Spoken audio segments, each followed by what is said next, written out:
میں نے سجدے میں دھیمی آواز سے کہا، میں رائیگاہ جا رہی ہوں، میرے اللہ مجھے تنہا نہ چھوڑنا۔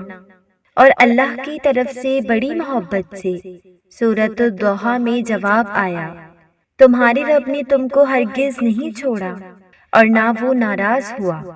اور یقین جانو کہ ان قریب تمہارا پروردگار تمہیں اتنا دے گا کہ تم خوش ہو جاؤ گے۔ میری آنکھوں میں آنسو آ گئے جب اللہ نے مجھ سے پوچھا، کیا میں تمہارا رب نہیں؟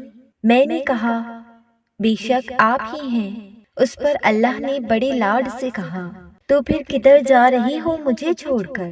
کیا کوئی انسان تمہیں مجھ سے زیادہ محبت دے سکتا ہے؟ کیا دنیا مجھ سے زیادہ تمہیں نوازتی ہے؟ کیا دیکھتے نہیں جو فرشتے تمہارے کیے ہوئے گناہ میرے پاس لاتے ہیں، تو میں صبح انہی کے ہاتھوں تمہارا رزق بیچ دیتا ہوں۔